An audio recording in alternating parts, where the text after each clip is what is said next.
Hi sa inyong lahat. Ako yung naka-maong jacket ngayon.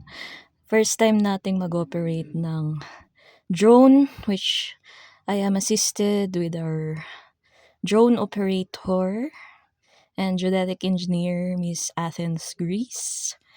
Yan, shout out sa iyo, Miss Athens Greece, and thank you for assisting me and teaching me on how to operate the drone.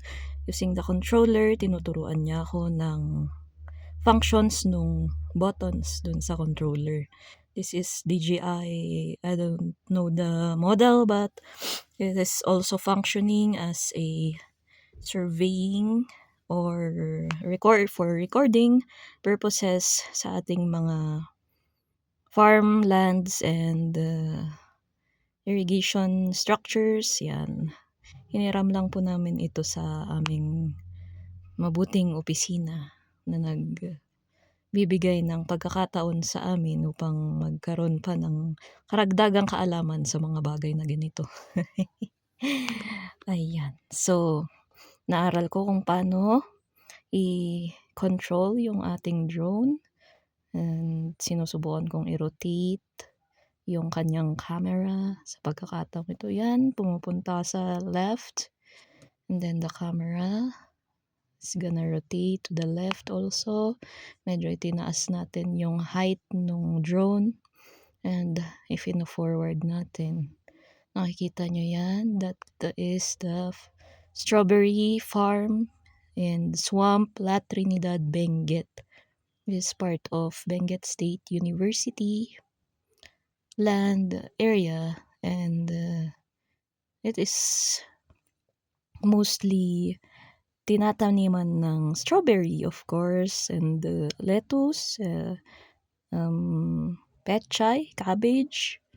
Ayan, nakikita nyo yung mga yan is yung mga plots ng soil is pinoprotect nila, kinocoveran nila ng plastic or HDPE sheets, and yan.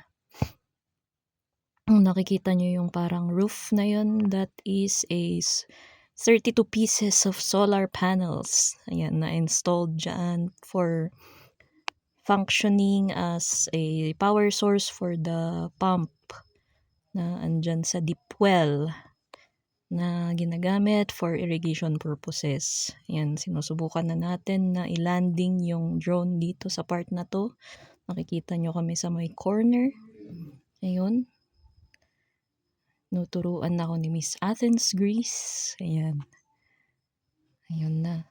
So, itong drone na ito is sa height na yan, naririnig na yung kanyang sound, and sinusubukan natin na i-center siya doon sa may landing area na ginawa namin, at pang maging safe yung kanyang landing and maayos at ma-detect niya yung landing area na yun, nilatagan namin ng cardboards para maging maayos ang kanyang paglanding. So yan, sinicenter na namin. May sensors kasi ang DJI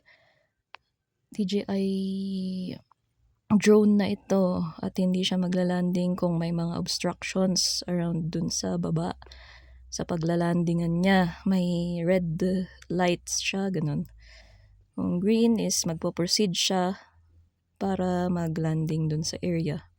Kung safe na at cleared out yung area na yun, inayos ko na yung camera niya para maging maayos yung paglanding niya, at maglalanding siya ng kusa din dito.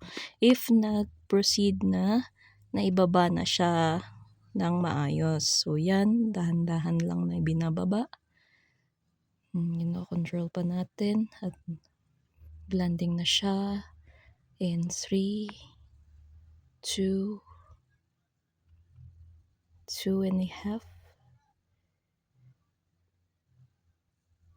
1.5, 1. Yan, diba?